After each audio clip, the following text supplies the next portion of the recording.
नमस्कार, मैं सुधीर चौधरी। स्वागत है आपका हमारे नए शो डिकोड विद सुधीर पर। एफटीए डील के बाद ब्रिटेन से भारत आ रहा सारा सोना अब ब्रिटेन में भी चलेगा यूपीआई। औकात में आया अमेरिका, डॉलर हो जाएगा तबाह। तो क्या है पूरी खबर बताएंगे, लेकिन उससे पहले यदि आप लोगों ने इस वीडियो को लाइक नहीं किया है तो अभी इस वीडियो को लाइक और हमारे चैनल को सब्सक्राइब कर दीजिए। तो चलिए वीडियो को शुरू करते हैं। तो दरअसल जो सोना कभी ब्रिटेन ने भारत से लूटा था, अब वही सोना भारत की धरती पर फिर से लौट रहा है। और इसके पीछे है वो पीएम मोदी की ऐतिहासिक डील जो पूरी दुनिया की अर्थव्यवस्था को झकझोरने वाली है। और सबसे ज्यादा झटका अगर किसी को लगने वाला है तो वो है अमेरिका का डॉलर, जिसकी बादशाहत अब डगमगाने लगी है। कभी भारत से पाउंड के नाम पर सब कुछ लूट लिया गया था, अब वही ब्रिटेन भारत के सामने झुक गया है। मोदी सरकार की विदेश नीति, make in India, digital India और डिफेंस एक्सपोर्ट जैसे मिशनों ने भारत की तस्वीर पूरी दुनिया में बदल दी है। भारत और यूनाइटेड किंगडम के बीच एफटीए यानी फ्री ट्रेड एग्रीमेंट के तहत अब वह सोना भारत लौट रहा है जो कभी मजबूरी में गिरवी रखा गया था। जिस भारत ने 1991 में आईएमएफ के दरवाजे पर जाकर अपने खजाने का सोना गिरवी रखा था, आज वही दुनिया से सोने को खरीद रहा है। अकेले इस साल भारत ने 30 टन से ज्यादा सोना खरीदा है। और अगर ये सब कुछ हो रहा है तो ये सिर्फ पीएम मोदी जी की वजह से हो रहा है। रूस से सस्ते तेल की डील हो या फ्रांस से राफेल, हर कदम पर भारत ने अपने राष्ट्रीय हित को प्राथमिकता दी है। आज यूरोप और जापान जैसे देश जहां अपने घटते रिजर्व से जूझ रहे हैं, वहीं भारत अपने खजाने में डॉलर और सोना दोनों जमा कर रहा है। अमेरिका जो कभी आर्थिक ब्लैकमेलिंग से देशों को झुका देता था, अब खुद भारत के सामने झुक जाएगा। दुनिया भर में आज सोने की मांग आसमान छू रही है। अमेरिका की ब्याज दरों की वजह से कई देशों की करेंसी कमजोर हुई है। यूरोप का यूरो लड़खड़ा रहा है। जापान की अर्थव्यवस्था मंदी से जूझ रही है। चीन जो खुद सोने का सबसे बड़ा खरीदार रहा है, अब भारत की खरीद से टेंशन में है। आज भारत के पास जो 876 टन सोना है, उसमें से 324 टन बैंक ऑफ इंग्लैंड के पास रखा था, लेकिन अब आरबीआई ने इसे भारत वापस मंगाना शुरू कर दिया है। मोदी सरकार की फाइनेंशियल पॉलिसी, डिजिटल स्ट्राइक और ग्लोबल डिप्लोमेसी ने यह तय कर दिया है कि एफटीए डील के बाद ब्रिटेन को व्यापार करना है तो भारतीय मुद्रा में करना होगा, डॉलर में नहीं। एफटीए डील के तहत अब भारत को कम टैक्स पर ब्रिटिश टेक्नोलॉजी, डिफेंस सप्लाई और अपना पुराना सोना भारत आने वाला है जो कभी भारत से चोरी किया गया था। अमेरिका जिसने दशकों तक पूरी दुनिया को अपनी मुद्रा में व्यापार करने पर मजबूर किया, भारत और ब्रिटेन जैसे पुराने दुश्मन भी डॉलर को दरकिनार कर अपनी खुद की करेंसी में व्यापार की शर्तें बना रहे हैं। एफटीए डील के बाद यह तय है कि भारत और ब्रिटेन के बीच भुगतान का बड़ा हिस्सा अब रुपए और पाउंड में होगा, यानी डॉलर को बाईपास किया जाएगा। और इस डील के बाद भारत में जो सोना वापस आएगा वो भारत की फॉरेक्स रिजर्व को और ताकतवर बना देगा। आज Bharat dollar, euro, pound, yuan और कनाडाई डॉलर तक अपने रिजर्व में जोड़ रहा है, ताकि अगर कल डॉलर फिसले तो भारत पर असर ना पड़े। कभी भारत को विदेशी मुद्रा के लिए अमेरिका और यूरोप के सामने झुकना पड़ता था, लेकिन आज वही भारत दुनिया के कोने कोने में जाकर यूपीआई को स्थापित कर रहा है। अफ्रीका हो, मिडिल ईस्ट हो या मालदीव जैसे छोटे देश, भारत अब सिर्फ मदद नहीं दे रहा बल्कि अपनी आर्थिक तकनीक भी दे रहा है। मालदीव जो कभी इंडिया आउट जैसे कैंपेन चला रहा था, आज खुद भारत को बुलाकर कहता है कि हमारे देश में आपकी टेक्नोलॉजी की जरूरत है। मालदीव में पीएम मोदी जी ने यूपीआई लॉन्च किया।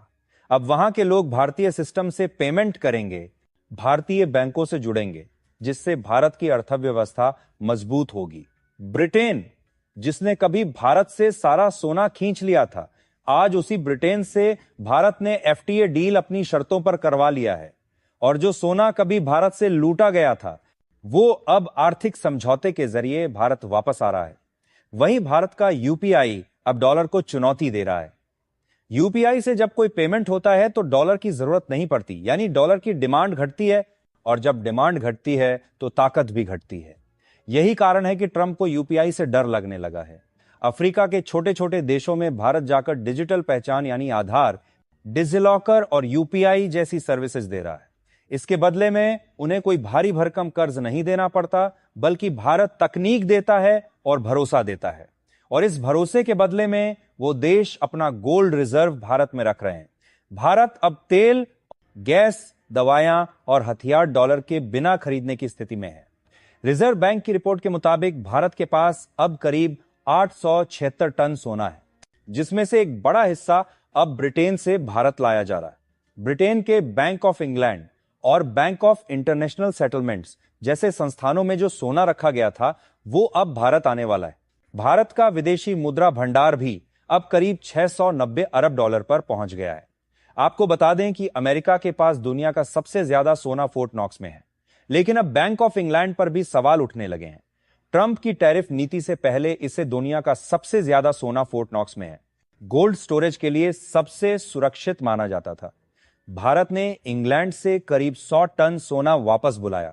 रिपोर्ट के अनुसार इस हफ्ते में भारत के फॉरेक्स रिजर्व में 12.5 अरब डॉलर की रिकॉर्ड तोड़ बढ़त हुई है। अब भारत का विदेशी मुद्रा भंडार 705 अरब डॉलर के करीब पहुंच गया है।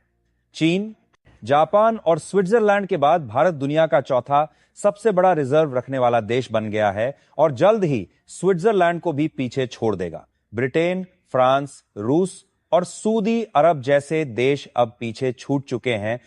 वो देश जिनका नाम सुनकर कभी भारत को छोटा समझा जाता था, आज वही देश भारत के भंडार को देखकर हैरान हैं। वहीं भारत के टूटे चावल यानी ब्रोकन राइस, जिनका उपयोग पहले पोल्ट्री, फिश फार्मिंग या पशु आहार में होता था, अब फिर से चीन और थाईलैंड तक एक्सपोर्ट किए जाएंगे।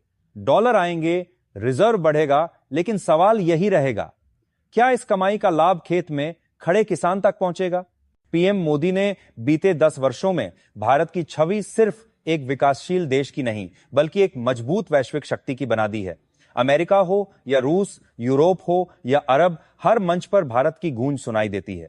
मोदी की विदेश नीति, make in India, startup India, defence export और डिजिटल इंडिया जैसी योजनाओं ने भारत को आत्मनिर्भर बनाने में बड़ी भूमिका निभाई है।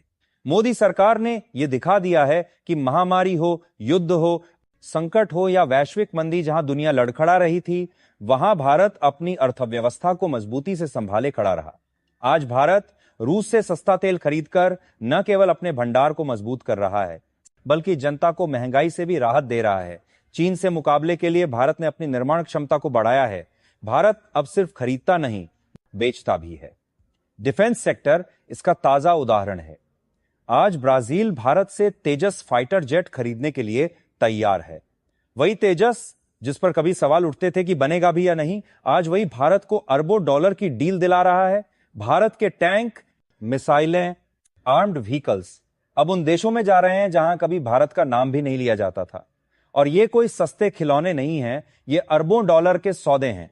यही डॉलर भारत की तिजोरी में गिरते हैं और यही तिजोरी देश की आर्थिक नींव को मजबूत बनाती है। तो दोस्तों, ये रही आज की रिपोर्ट। आप इन खबरों पर और भारत की बढ़ती ताकत को लेकर क्या सोचते हैं, कमेंट करके जरूर बताइएगा और हमारे नए चैनल को सब्सक्राइब जरूर से जरूर कर लीजिएगा। धन्यवाद। मैं सुधीर चौधरी।